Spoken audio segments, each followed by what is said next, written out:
Hello, this is Rick Harnish. I'm the Executive Director of the High Speed Rail Alliance. Thank you very much for joining us today. We're really excited about the presentation that we have. For those who aren't familiar, the High Speed Rail Alliance is a nonprofit. We are working towards a big picture goal of a national integrated rail network program that would combine high-speed lines, regional lines like the Acela service, and shared use lines, probably 80% shared use on freight train tracks and 20% on high-speed lines, linking the entire country together. We're really excited about the progress that has happened with the passage of the bipartisan infrastructure law, and that really has made a huge change in our circumstances. We're excited about the future, and we're working to build a coalition that will make not only this existing money well used, but use it as a foundation to build a true program that can connect cities together so that cities will be healthier, so that people will be healthier, so our relationships will be healthier, and so that we can spend a lot less money on transportation and other costs related to having a spread out urban environment. We're very excited to have our speaker. And Chris, I will allow you to take over to do the formal intro. Great, thanks, Rick. And my name, for those who may not have been in these webinars before, is Chris Ott. I'm the Deputy Director for the High Speed Rail Alliance, and also very happy about this talk that we have today. Last fall, the publication Governing carried a story called "Why Are U.S. Transit Projects So Costly? This Group is on the Case." We at the Alliance get asked that question often, and so with help from a member of our board of directors, Bill Porter, we contacted the leader of the group that's investigating this question, and we really appreciate his being here today. Professor Eric Goldwyn leads the Transit Costs Project at New York University. He is a program director at NYU's Marron Institute of Urban Management, and he is an assistant professor in the Institute's Transportation and Land Use program. He received his Ph.D. in urban planning from Columbia University. Professor Goldwyn teaches courses on urban planning and urban studies, and his writing on cities and transportation technology has been published in both academic journals and popular press outlets. If you have questions, or if you have comments rather during the talk, please put them in the chat function in Zoom, or use the chat function in Zoom for that. If you have a question, please use Zoom's Q&A button, because that helps us to find the questions quickly and get to as many as we can. And with that, let me turn things over to our speaker. All right. Well, thank you, Chris and Rick, for that introduction. And I, too, am excited about BIL and the potential of high-speed rail in the U.S. Not to plug our work, but one of the next projects we're working on is high-speed rail in the Northeast Corridor that we're very excited about. I'm going to overview sort of the work that we've been doing for the last 3 years or so. But first, I'm just going to tell you a little bit about who we are and what we do. So as mentioned, we are sort of housed at New York University at the Marron Institute of Urban Management.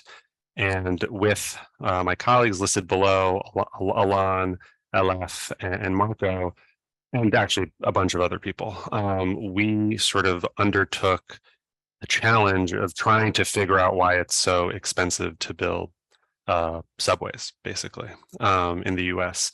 And my colleague, Alan, I really should underscore, has been on this case for, I think more than a decade at this point. And Alan and I had been doing some work together on a few other projects, and I'm a native New Yorker and had also been following what had been going on with the Second Avenue subway in New York. And so I think, we made a good pair in sort of pursuing this topic. And so over the preceding, or the last 3 years, we teamed up with my other colleagues, and what we wanted to do was first, and I will start moving here a little bit. We wanted to collect, a database of just headline costs of projects around the world. And so this is sort of sort of the table that shows you that. And so our database has more than 900 projects in it. It's, I think, around 58 countries. Last time I did the math on the cities, what was that number? I don't know. I think we were at like 200 different cities. It's relatively comprehensive and expansive, but fair to say there are problems with it. It's aggregated data, headline cost data, and what is in each project's scope and what is being paid for is not always clear. But the goal of collecting the database for us was to say the United States, which I've put this arrow under, is, I think it's the 6th most expensive in the world for its subway projects. And this shading on the graph shows that the majority of the projects are not in tunnels, and tunnels are more expensive than at grade or elevated. And so if you look at the countries that are more expensive than the US, they are predominantly in tunnels, where in the US, I think the number is actually 37% or roughly about that. So in the US, we are spending a lot of money to build sort of the least expensive technology, or at least expensive solution, I should say. So, okay, we were able to identify that, but by collecting this data, we were also able to see that, okay, South Korea builds cheaply, Spain builds cheaply, Turkey builds cheaply, Italy builds cheaply, so on and so forth. And so what we wanted to do, and I will move forward here, is sort of do in-depth case studies where we dig into what sort of is underlying those costs, because we couldn't do it for every single project, of course, because everyone does their accounting differently. What's paid for, what's not paid for is differently. But we thought if we could go deep into, these 5 case studies, we could start to see, what is different about expensive places, and that's New York and Boston, versus the cheap places, which is Istanbul, Italy, and Sweden. And we chose those 3 low-cost cases very intentionally. Istanbul, for those that don't know, is building just a massive program. I think the plan is around 300 kilometers, 150 miles of 160 miles of subway and commuter rail and stuff like that over the last 30 years or so. So it's one of the largest builders of rapid rail transit. Italy, we chose because they've been very innovative on the technology side, and they also had this really interesting transformation where their costs had been going up, and then all of a sudden their costs started to go down. And we thought, oh, that's a good thing to try to emulate. And then we chose Sweden because it's a rich country, and we didn't want people to say, well, you're looking at poorer countries relatively, so it's not surprising that their costs are lower, which I think is true. But Sweden is higher cost country with also high cost labor. And so we thought it was very important to try to address a couple different things in the way that we selected our cases. I should note that we do a PPP transformation for all of our costs. So all of our costs are in, I think it's in 2021 dollars now. And that PPP transformation is meant to account for cost of living differences and so on and so forth. It's not perfect, but because of the breadth of countries in our database, we needed to do something to sort of normalize across our cases. Okay, so after, we dug into our cases, we sort of identified these primary factors as the drivers of costs. So physical structures, just so everyone knows, mainly talking about stations. Labor, we're talking about blue collar and white collar labor. So consultants are also put into that. Procurement, which I think is the most confusing of this. Well, actually probably not, but it doesn't sound like, something that lights your eyes up. But procurement is just, sort of the contracting, how we bid out contracts, how they are managed, and so on and so forth. That's a very big factor that we want to talk about. And then soft costs, which I also realize if you don't talk about this stuff frequently, it doesn't probably mean very much to you. But the soft costs for what we're talking about is mainly about design work and then the management of construction, which oftentimes in the US is done by consultants. So the consultant piece of all of that.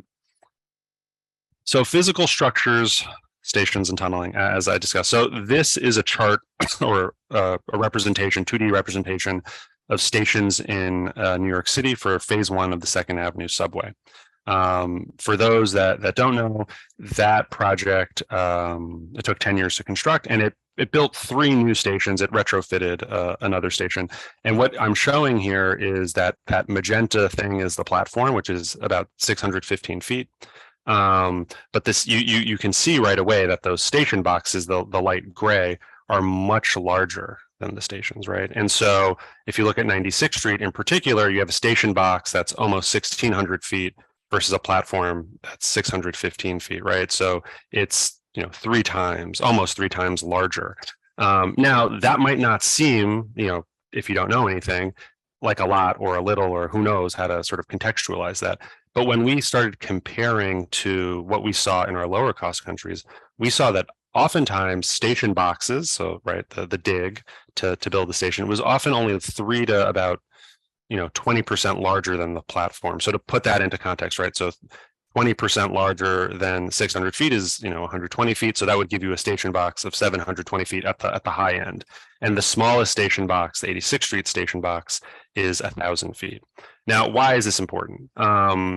So, and I'm going to talk more about labor in a bit, but if you have expensive labor, which in the US and in New York, we absolutely do, and you interact that with a very labor intensive process that takes a lot of time, digging things, that ultimately those things interact and multiply and become a much more expensive proposition than when you make things smaller. And so this also connects with some of the stuff about technology that we saw in Italy, for instance, where they run automated trains at very high frequency so they can shrink their station box, shrink their platforms, and sort of maximize the space that they're sort of dedicating to subways and metros, and not build big, massive civil works, because civil works are expensive. And in our Second Avenue case study, just to give some context, I believe, so it's for those that don't know, it was a $4.6 billion project.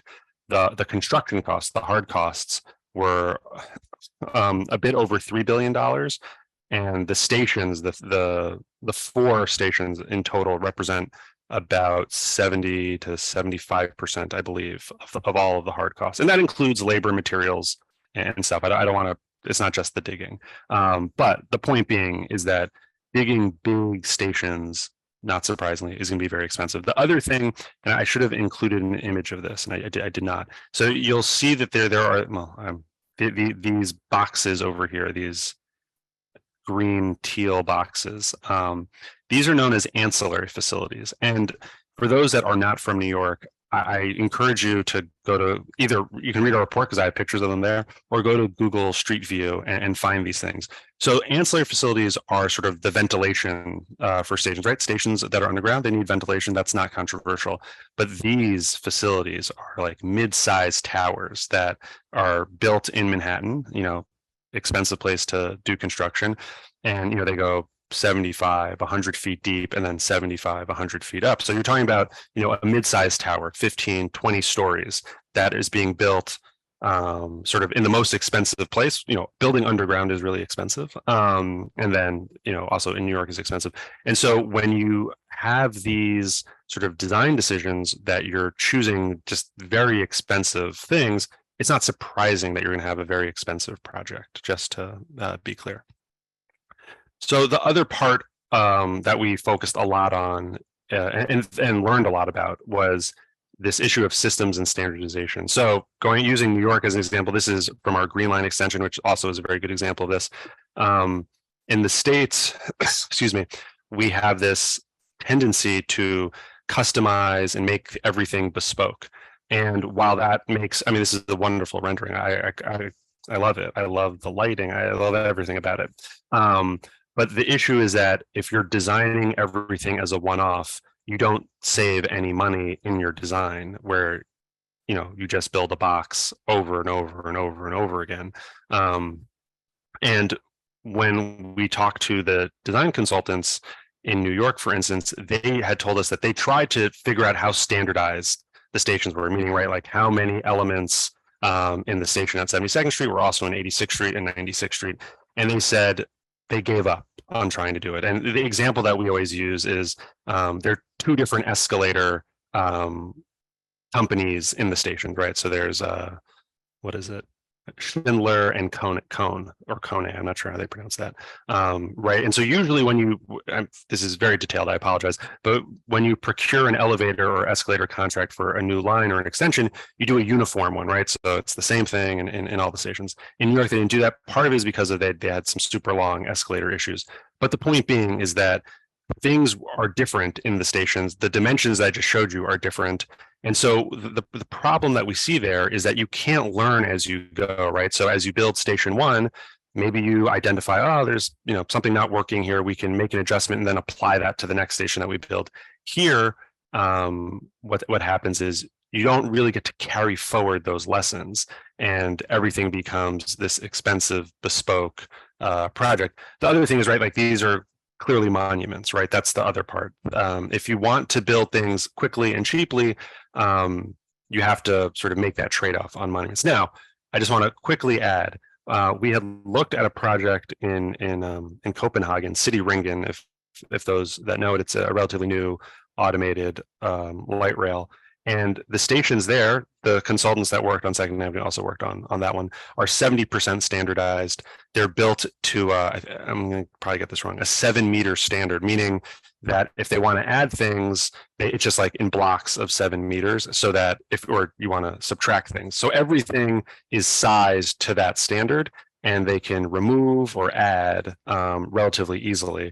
And I encourage you to look up those stations. They're gorgeous. They're very beautiful. The artwork is unique to each station. The stations have the same format and layout, absolutely, but they're not, like austere and ugly or anything like that.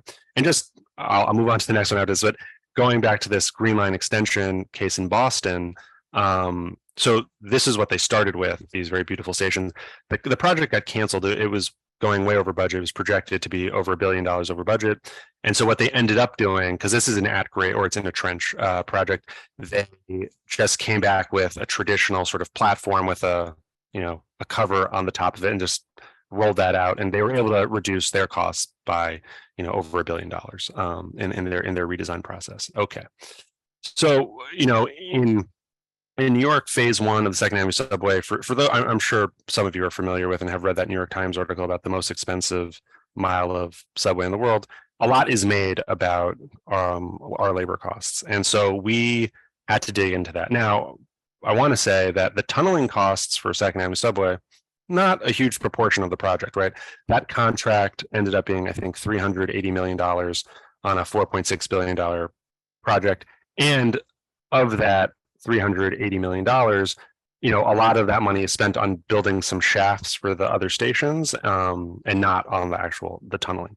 But what we wanted to do was sort of just investigate and be like, how many people does it actually take to do this? So we talked to a couple of consultants who, or contractors who worked on the project, staffed the project, had the, all the sheets and paperwork that they were willing to share with us. And we found out that it takes 46 individual laborers per shift, and they're 3 shifts per day because they work 8-hour shifts, to operate and support a TBM, a tunnel boring machine, for those that maybe don't know. And then, we provided the cost that per shift, it's $163,000, and then the total is $490,000 per day.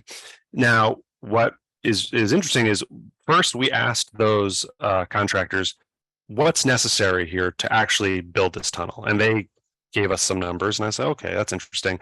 But then we went and talked to people in Spain and in Italy, and there's one other country, I forget right now, who operate TBMs. And, the geology is different in these places, but the operations of a TBM are relatively standard. There are some unique changes.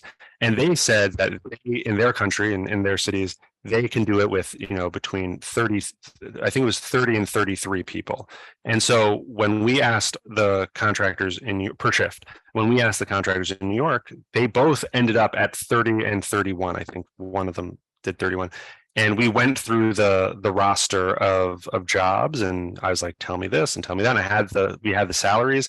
And so we're able to recalculate, everything. And you can see that there's just an enormous savings, right? You go from 46 laborers per shift to 30 laborers per shift, $163,000 or $164,000 if we're rounding properly to $117,000 per shift. And so you can see that there are great savings to be had on the labor side of things. There's no doubt about it. We also spent a lot of time looking at the consultants and the blue collar labor. So I mentioned that the tunneling contract was about $380 million on phase 1 of the Second Avenue subway. There are two main consultants, right? There's a construction manager contractor, and then there's like a design contractor, consultant, excuse me.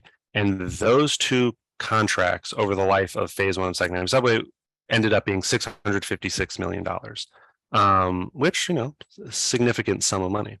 In our Boston case, our Green Line extension case, we underscored that internally at the MBTA, which had not built a project of this, well, they never built a $2+ billion project in its history, but they hadn't built tunnels and a project or an extension of the T since I think the 80s now, and we have a lot of the historical data on that in our report on that. And so the team inside of the MBTA had sort of withered away and didn't exist anymore. And so they only had about 4 to 6 people on staff who were really in charge of the project. And some of those people were essentially administrative support. They did get support from other entities within MBTA. I don't want to pretend that didn't happen, but the real sort of managers of the project were these 4 to 6 people. Now, with a $2 billion project, I'm sure you can imagine it takes a lot of people to spend that much money and to build all these things. And 4 to 6 people is not enough to actively and adequately manage and supervise and give good direction to your consultants. And the example that I always harp on is when they were doing the environmental process and they were doing the alternatives analysis and talking to the public and receiving comment. For those that don't know, the Green Line, as I said, it's in an existing trench that has commuter rail and a little bit of freight rail in it. And someone recommended, why don't you build a tunnel under this right of way? And had I been in charge, which of course I'm not, I would have been like, that's not a very good idea. It's going to be very expensive because tunnels are expensive and we already have an existing right of way that has space. That's just a bad idea. But the consultant, which in this case I think was VHB, they were like, okay, we're going to study this. And they studied it and they came back and they said, it's going to cost you an extra, I think it was $2 or $3 billion. And then they're like, okay, well, we're not going to do that. And I've been working on a project in Seattle with Sound Transit on their expansion plans. And a great example is they're building a new maintenance facility for their light rail. And they looked at they looked at several sites, but in their environmental document, they ended up narrowing it down to 3 sites. And one of the sites is a landfill. And if anyone knows anything, building on top of a landfill is very challenging. And so the consultant was told, you have to study this as an option. And so the consultant said, okay, we're going to study that. They spent a year studying it. And they found out that it was going to cost, an extra $1 or $2 billion more in terms of the construction costs. And I forget the operating cost numbers, but it was also going to be more expensive to operate. And very obviously, building on a landfill is going to be more expensive because you can only do 2 things. One, you have to build some kind of like cap on top that's going to be expensive to withstand and support the structure you put on top, or you're going to have to excavate the entire dump or half of the dump and then build something and move it somewhere else, which not a very good idea, and very obviously not a good idea. And the consultants that I've spoken to that worked on that project were like, terrible idea, but we were told to do this, so we did it. And so the point that I'm trying to make is that it is vitally important that you have enough people internally who can sort of provide direction and vision for how this process should unfold, rather than bringing in a bunch of consultants and hoping that they can sort of figure it out for you. And one last example before I move on to the next one. For phase 1 of the Second Avenue subway, in New York, we used to have a group called Capital Program Management at New York City Transit, which is the operating agency. And they had also lots of capital responsibilities, of course, in the 80s and 90s. And they had 1,600 people on staff, doing design, engineering work, and construction management. And they did 60% of their design work and 95% of their construction management work. And when Second Avenue Subway was being constructed in New York, we were also doing the 7-line extension. We were doing East Side Access, which just opened. We were building a new transit terminal down on Fulton Street. If I'm not mistaken, we had about $20 billion of capital projects on the books. And we had shifted away from the CPM model, which granted, very, top heavy or labor heavy. I'm not going to pretend it's not, to what was known as MTA Capital Construction, a new agency that was created to run all the capital projects across the agency. And I think I have the number in the report, but in 2011, when everything is moving, that entity only had 120 or 124 full-time staff who were managing all these projects. Now, they, again, just like in our Boston example, they were supported by that CPM group. But that CPM group is gone now, right? Like all those people have retired and they were not replaced. And so now it's just MTA Capital Construction. And I believe their current headcount is pretty similar to what I quoted you in 2011. Maybe it's actually a little less right now. But the point being is that if you as an agency are going to spend tens of billions of dollars over a long period of time, we would say, based on what we've seen in Italy and Istanbul, well, not in Istanbul, in what we had seen in Sweden, other places, France, Spain, is you want to invest in developing that internal talent and having people who know what they're doing and can sort of tell the consultants what to do. We're not saying consultants aren't good. You absolutely need to hire consultants to design your stations, design your sort of network, some of your electrical stuff, specialized things that you just would not have on staff, for instance.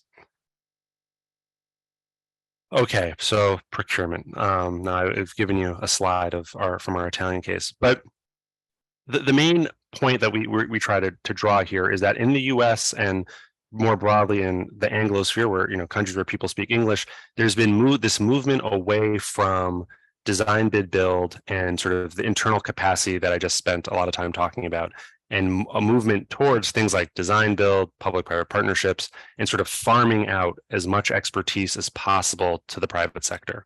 In our Italian case, which I've shown you here, they have a different model. They've built up this, well, we focus very much on this group Metropolitana Milanese, which is it's a sort of like it's like a privately owned public benefit corporation, similar to, I guess, how Amtrak is structured. And they do, they design and manage all the subways in Milan, not surprisingly, but they also do the sewer system because that's underground, and they have expertise with tunnels. And if someone intelligently figured out, let's put them in charge of that too. And they are very effective at doing initial planning, initial design work, and advancing projects to a stage where everyone at the agency knows what they want, knows what it should look like, knows what it should feel like, taste like, smell like, so on and so forth. And then they do bring in consultants to sort of execute sort of some of the final design work. But they also stay on to do the construction management, right? Which I think is is very different from what we do here in the States. Here in the States, a lot of our agencies are they're really in the contract management business, right? They process, contracts, they get money out the door, they make sure that people are compliant with things, but they're not necessarily doing the early planning work themselves. They're usually relying on consultants to do that. And so they often staff doesn't know a lot of stuff about how these projects work. And if you were to ask them in a public session, is this possible? They might say, no, it's not. But then they might ask their consultant to figure it out. And the consultant will be like, of course it's possible. Everything is possible. You just have to sort of figure it out. And I think we see it time and time and again in American transit projects. And I'm sure those of you who follow California high-speed rail can make a similar conclusion. So then this is just sort of excuse me. This is an image showing the FTA's database of transit projects. And actually, there's something blocking my. Okay, the thing that I wanted to emphasize is sort of that bluish, purplish color thing is the lightest part of it is the soft costs. And what we've seen in the US over time is that those costs are going up, up, and up. And in California high-speed rail, this is actually been documented quite clearly. And so we've seen, soft costs in Italy and in Istanbul and in Sweden being, in that 5 to 10% range of the hard costs. And in the US, we're seeing it go 25%, 30%. There's some projects where I've seen 40% of the hard costs are now in your design, in your soft cost bucket. And so that's a real, driver of cost and concern. Now, this next slide I'm going to show you, unfortunately, is not as exciting in a PDF as it was in my Google Slides that is animated. So, but what I had done is I had done sort of the animation, which is now you don't get to see. And then this is what the animation ends up looking like. It's the static version. And so what we did is we took our New York case because we had a lot of information on the costs, and we compared it to our baseline case, which is an amalgamation of those low cost examples I'd given you to show how, a project in our baseline case costs this versus in New York, it's 8 to 12 times more expensive. Now, these are the factors over here, and you end up with a very precise looking 9.34. We are very adamant that that precision is extremely misleading. What we're doing is we're saying, when you multiply these numbers, you get a very precise number. But of course, that precision is misleading because it's taking, small percent increases of things that we have documented in our research. And when you multiply those multiply a lot of those things, you end up, with a lot of decimal points. And so it looks much more precise than it is. And that's why what we stress is the range rather than that precise 9.34. But what you see is that our, based on the New York case, really, the stations, because they are overbuilt, because they're not customized, because there's so much back of house space, which is all that light gray area, which I didn't talk so much about, but we can talk more about. You get the projects automatically are going to be, double. Our expensive labor and our utilization of our labor, right, is, adds a factor of 1.5 and so on. And just a note about the labor piece. One of my favorite statistics or facts from our work is in New York, when they were building the launch box to get the tunnel boring machine into the ground at 92nd, 95th Street. So you need to build a big hole to get a big machine into the ground, of course. It took 3 years to construct that launch box. Now, again, that doesn't mean anything to anyone. When we asked people in Italy, in Istanbul, and I heard this in India too, and in Spain, they told us that you could build a launch box in 6 months to a year. And so this is, I think, the main issue, right? When you have expensive labor and a very slow, process or low productivity, and you interact those things together, it just explodes your costs, right? You understand, it took 3 times longer and our wages are, 2 to 3 times higher. It's not surprising that the final cost of that thing is going to be 9 times more expensive. And I just want to underscore that the reason why we get to that place also is we put a lot of rules on when you can do certain types of work that I think if for people that are interested in transit projects, high-speed rail projects, we need to push on some of those rules. I'm sure many of you are familiar with the plans for the Baltimore and Potomac Tunnel, or what's going on with the Hudson. The costs are just very high and the timelines are extremely long. And it does not make sense why it would take 6 years in the Baltimore Potomac example to do a 2-mile tunnel. We got to ask questions about that and say, what is the issue? How can we speed this stuff up? Okay, so I didn't even really, we'll get to the recommendations, of course. So key is we really believe that the governance piece sort of sits on top of all this. We need to find champions within our government, and very specifically, the ones who have the power to sort of get people to do stuff, right? So in the American transit case, it's really going to be the governor and mayors of places, because transit agencies are often sort of state authorities, and they have very weird boundaries, but governors often don't pay that much attention to them. And so they get mired in trying to figure out the politics with, the Department of Transportation or the Department of Environmental Protection or whatever it is. And so we really need to get those people involved. And also, to be clear, we don't want them micromanaging. We don't want them going to the construction site and, picking up a shovel. You want them to more macro manage and say, we support this project and we're going to do everything in our power to clear the way and let things go. We very firmly believe in bringing in outside experts and learning from people who've done this stuff. So Spain, very famously in Madrid, they built 80, I think it was 80 miles of subway in 8 years. It was 2 4-year programs. That's just, I mean, it took 10 years to build, 1.7 miles, I think, is phase 1 of Second Avenue subway, and they built 80 miles. It's worth asking some questions and learning from them. The other piece of it, yeah, you got to really work with your partner agencies, the third parties, the utilities, and everyone needs to get on board. And we think that's a place where, that champion, that governor, that mayor can really help sort of move things along. We're big on transparency. First, as researchers, it's just much easier for us if we can see the costs of things. It's actually very hard to get good disaggregated data, very hard to get good station data. Anyone who's out there who has all the measurements of stations, get in touch with me. And as I belabored, having a good staff and people who know what they're doing is critical. On the procurement side, we emphasize you want to really manage your contracts. You want to have that expertise in-house that understands what they're doing, rather than just saying, you contractors figure it out and we'll check in with you and drive you crazy. Because that's the other side of it, is that when you have a staff that doesn't necessarily understand all the intricacies of these projects, they just make demands on the design builder or the CMGC or whatever that are just unreasonable, and it just makes for a bad environment. Very big on itemizing our contracts, so we want itemized costs. This is really important for the change order process in particular. If anyone's been following some of the design build claims that are out there in the US projects, it's fraught with many years of litigation, huge dollar amounts.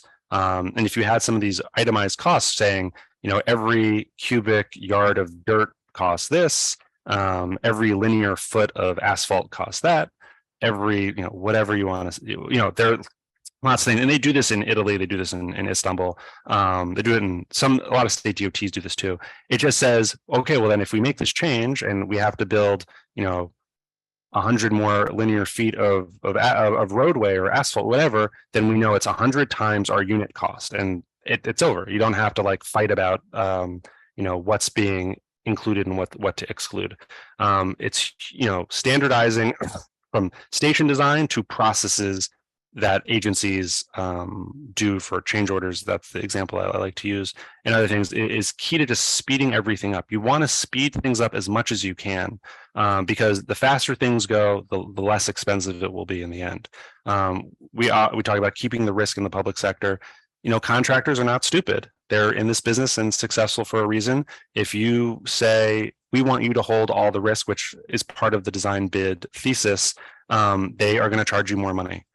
We found at transit agencies that don't even use design build, contractors often will add a premium of 15, 20% on top when they're bidding a contract, because there's uncertainty about, will they get paid in time? Will the utility not show up to, power down an electric line, so on and so forth. We're big on, moving away from lowest bid contracts. And that's something that's happening in America right now. There is more emphasis on other ways of judging bids, and I think that's a really good thing.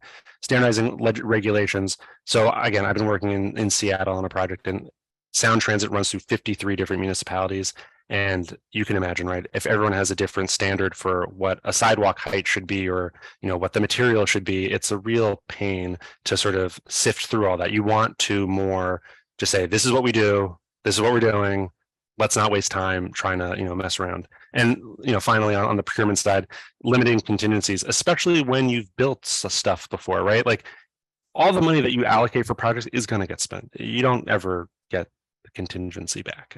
People will find a way to spend it.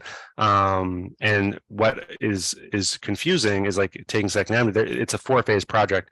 Purple Line in LA is a 3 or 4 phase project too. And what you'd like to see over periods of the phases is those contingencies reducing over time. That's not what we see. FTA is sort of the culprit on a lot of this, but you really want to see, those numbers, instead of 20%, shrinking over time to 10%, 5%, so on and so forth. And then finally, the stations, the civil works piece, standardized design. And from a construction methodology, we advocate using cut and cover and building shallowly. There's a trade-off, right? It's more surface disruption, but you can go faster. It's less expensive. We think that people understand those trade-offs, and we need to present the public with those trade-offs rather than just assuming that no one wants to be disturbed ever at all.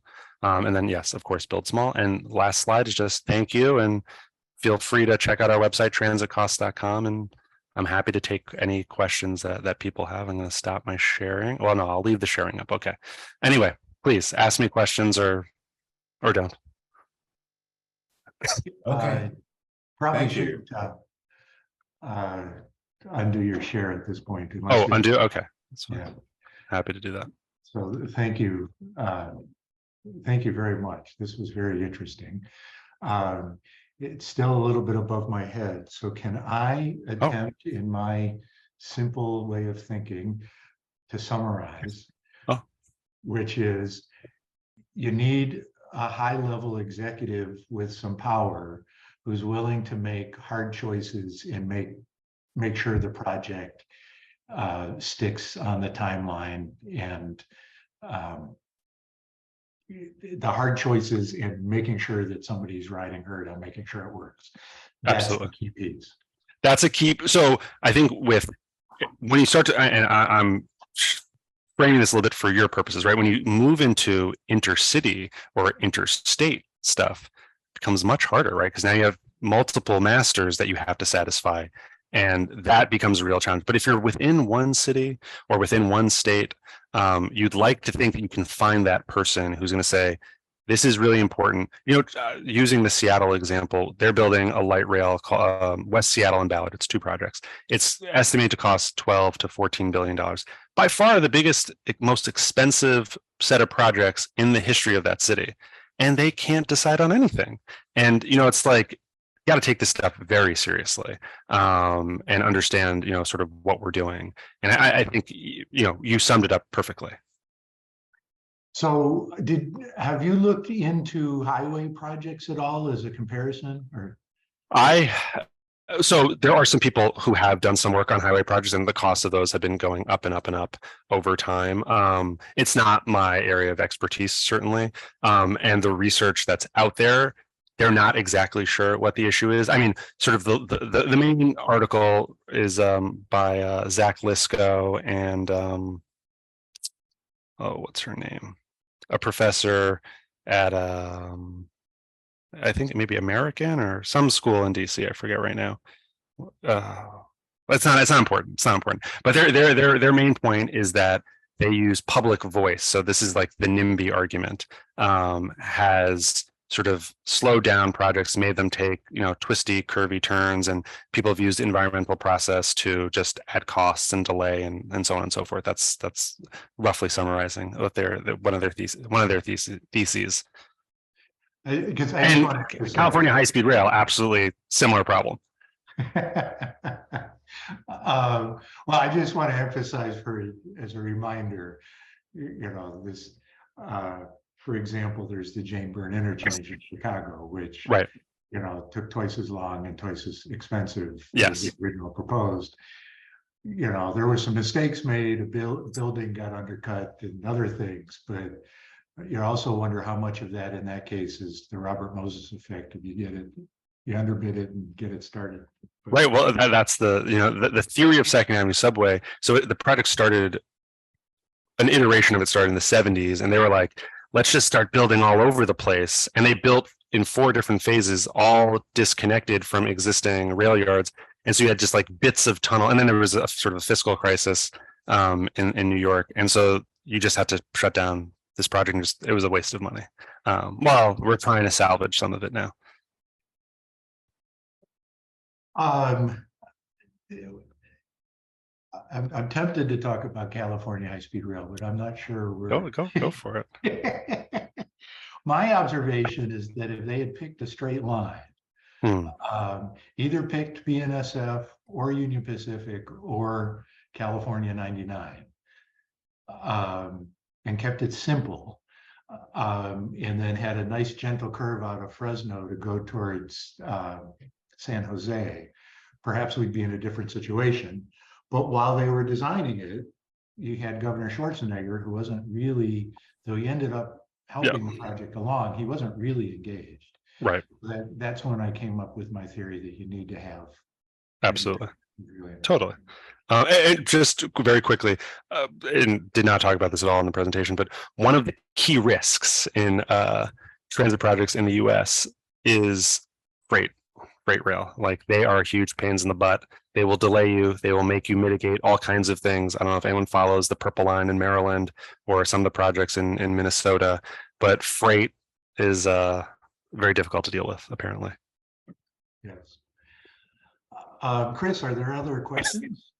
Yeah, we have lots of questions.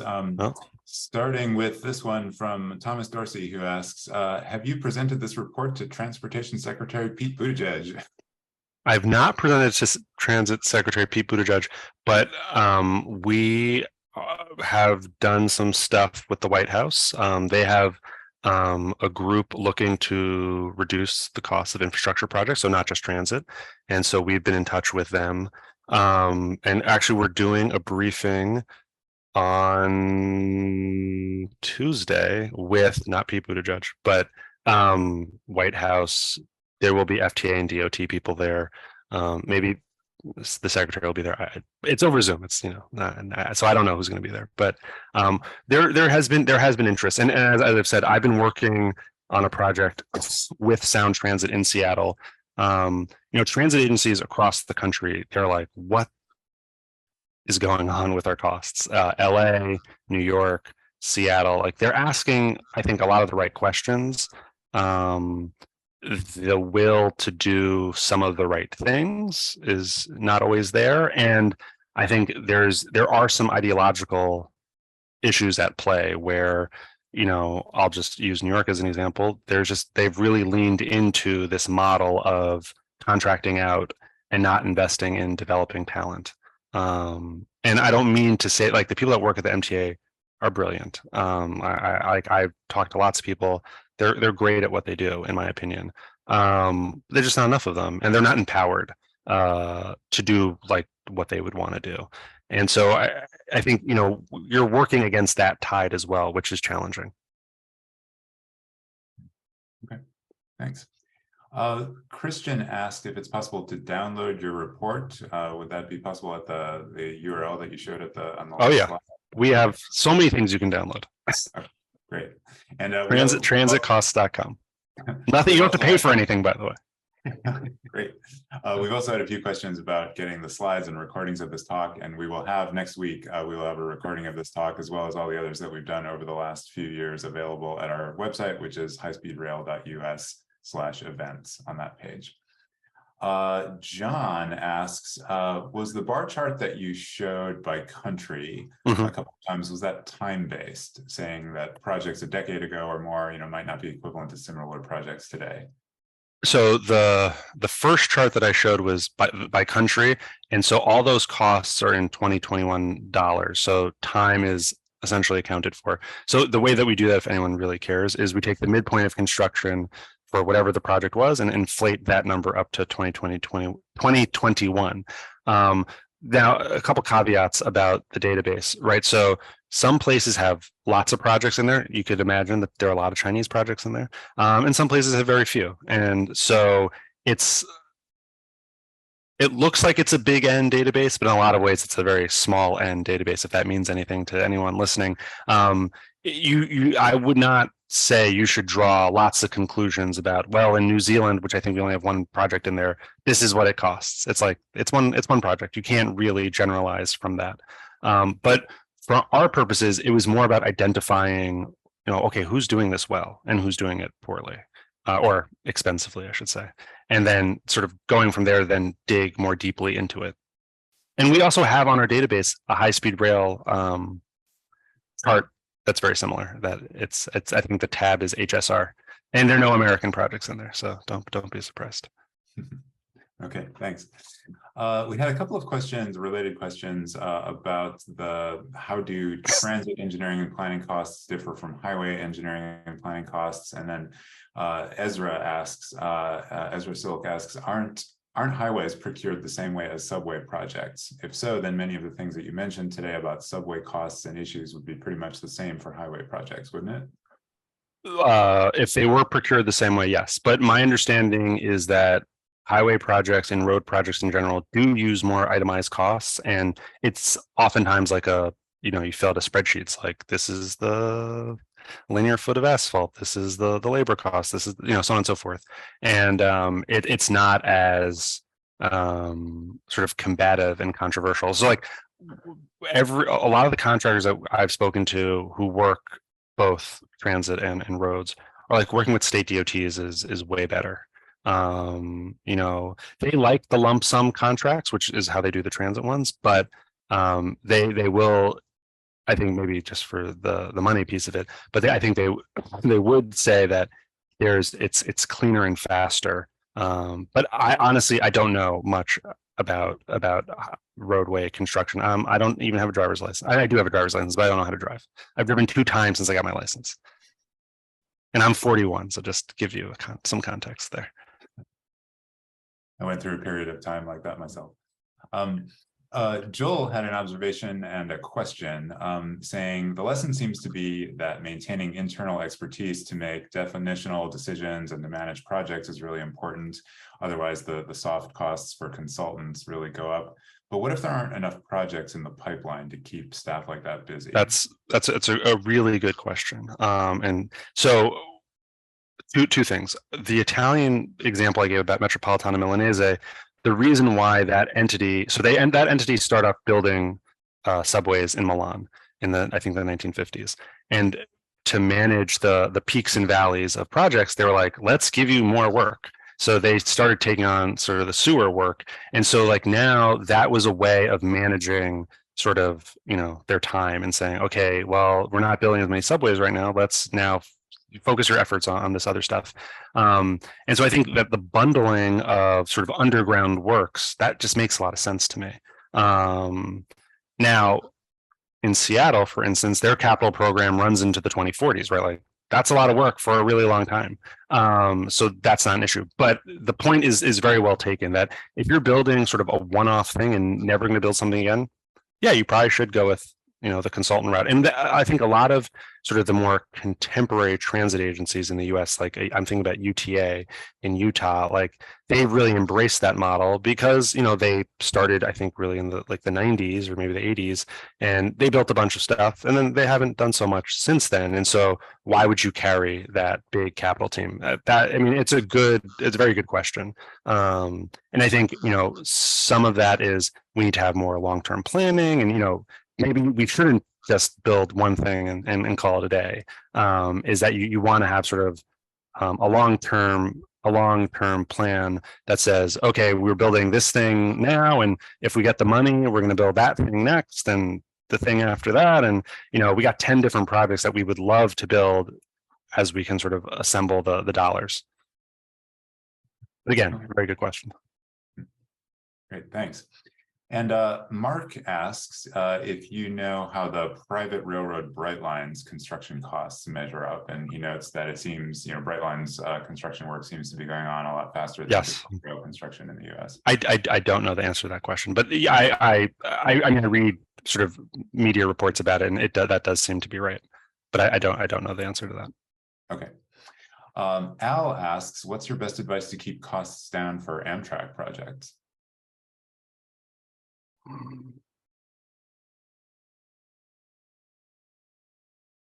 Well, they have a vision, they have a plan, or they have a map. It's a tough. It's a tough. So as we were talking about interstate, so I'm going to use the Italian example here. So we celebrate Italian metro construction costs, but the guy that investigated this guy, Marco, he also looked into their high-speed rail costs, and their high-speed rail costs are relatively expensive, and was like, that's interesting. What's the issue? And part of it is that because it's now crossing into different states in Italy, you have to just manage. It's not, there isn't just one champion, right? Like you have 3, 4, 5 different people that you have to satisfy. And so I think if you think about the Northeast Corridor, or if you think about, any of the long distance services, there are lots of folks you have to sort of get buy-in from. And, unless the president, who, in theory could be a real champion, who sort of like supersedes them, can say, this is a national priority. We're doing this. Stop being a pain in the butt, governor, whatever.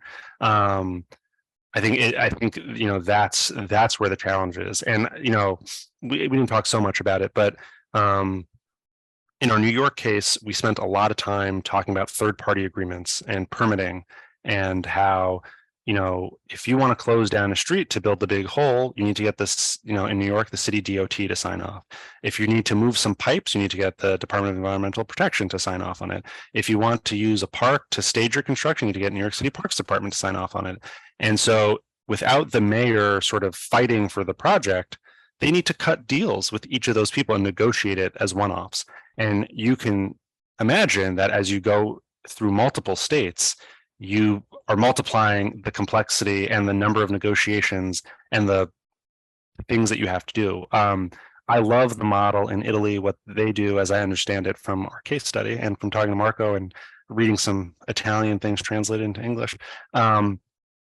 They make those third parties negotiate with each other, basically, right? The project documents are sent to them, they review them for 45 days, and then they have 45 to 90 days, depending on the size of the project, to they agree. Like the DEP person has, they'll say, this is what I want. And then the DOT person will say, this is what I want. And if they don't think the other one's being reasonable, they're not going to agree to that. And so they won't sign off on the document, and they're not fighting with the agency. And in the Italian model, they have to sign a document at the end of this 45 or 90 days, agreeing with that they don't find anyone's asks to be too ridiculous, that the mitigation is appropriate. And if they don't sign it, then the baseline documents that were submitted, they carry the day and move forward. And so everyone's worse off is maybe too strong of a word, but like they've built everything and designed everything to whatever the standards and codes are. And if you want some other type of mitigation, or you think you're entitled to some other type of mitigation, you need to fight that out with the other third parties and not with the agency. And I think that's just a very different, I don't think it is a very different paradigm from what we do here. And I would say, looking at that Baltimore and Potomac project, I don't know. I don't know anything about it other than like I've read some plans and stuff. I would guess there's something about, you can only truck out the spoil at this time of day. You can only operate during these times of day. There are all kinds of things that are limiting the productivity to appease X, Y, and Z third parties. Okay. Thank you. And we have more questions than we're going to have time for. Sorry. Let me ask this one, and this one, there may not be a one-size-fits-all answer to this question, but the question is, what is the cost of a 1-year delay? Ballpark figure. Well, how big is the project? So it's a great question. I think you can look at it in two different ways. One, you can just look at inflation costs, right? So let's be simple here and say it's $1 billion project. 5% escalation costs. Okay, $50 million is the cost of that 1-year delay. Now, if you've tendered a contract to your contractor, you now have to pay an impact cost on that delay, right? And so they might say, well, the cost of that delay is $50,000 a day. So you start doing the math there. And in some projects, it's actually much more than that. In our secondary subway case study, I found an example where they tendered a contract for a utility relocation. I think it was a $19 million contract. And DEP, the people that control the pipes in New York, after they'd signed the agreement saying, this is what we agreed to, this is the mitigation, blah, blah, blah, they said, no, we want something different. We want bigger pipes, different material. And it ended up creating a 6-month delay. So they couldn't do the contractor could do other work, but it couldn't do any DEP work, right? And like they're sewer pipes, like, if you're going to build a hole, you're going to run into those. And so the issue, they ended up paying a time claim of $2 million on that. And it was, again, I told you it was a $19 million project. It ended up being, I think, a $40 million contract. But yeah, so I think it depends on the size and what's being delayed exactly. Okay. Well, thank you. And we're a little past the top of the hour, so without delay, let me just turn things back to Rick for a couple final words. I really appreciate this. This is very, very informative.